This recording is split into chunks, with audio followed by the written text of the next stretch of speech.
c'est que la social-démocratie prétend corriger les inégalités. Nous prétendons les abolir.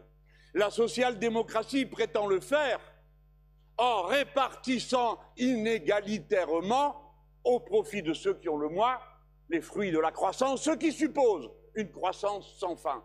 Or, ce n'est pas possible. Vous ne pouvez pas rétablir de l'égalité, remettre de la norme dans la société sans prendre dans le stock, c'est-à-dire vous attaquer au cœur de l'accumulation capitaliste. Ce n'est pas l'accumulation que je suis en train de montrer du doigt, car dans une société, quelle qu'elle soit, la coopérative de production aussi accumule à sa manière un surproduit social qu'elle va réinvestir ou distribuer en salaire. Ce que je mets en cause, c'est l'appropriation privée, personnelle, du travail gratuit que produit chaque travailleur, chaque travailleuse quand il va au boulot. Et c'est pourquoi, en définitive, qu'on le prenne par un bout ou par l'autre, à la fin, il n'y a pas d'issue à la civilisation humaine dans le cadre du capitalisme. Encore une fois, pour des raisons qui sont liées à la nature de ce qu'il est.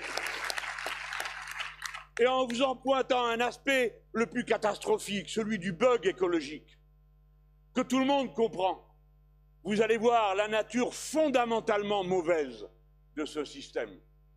Il ne peut pas se corriger par lui-même, il ne peut pas corriger les catastrophes qu'il déclenche. Regardez les incendies en Californie.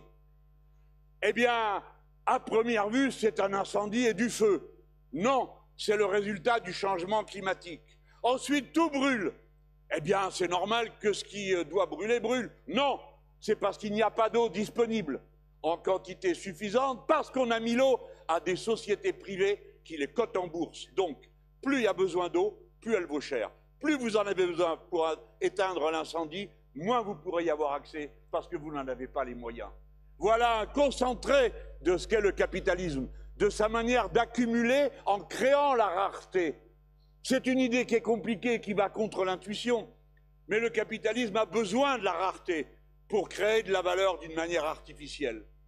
Je vous dis tout cela pour vous rappeler que quand on parle d'écologie, on ne parle pas non plus d'un bon sentiment à l'égard de la nature, même si ces bons sentiments sont nécessaires. On parle de la défense de notre espèce, qui est impensable sans la défense de toutes les autres espèces et de tout l'écosystème, de tout ce qui vit et tout ce qui est sensible et qui a besoin de soins. Par conséquent, quand on demande à un écologiste s'il faut ou non tourner la page du capitalisme, la réponse ne peut pas être non tant que je ne sais pas par quoi je le remplace. Parce qu'on sait par quoi on le remplace. Et on sait quel chemin il faut faire.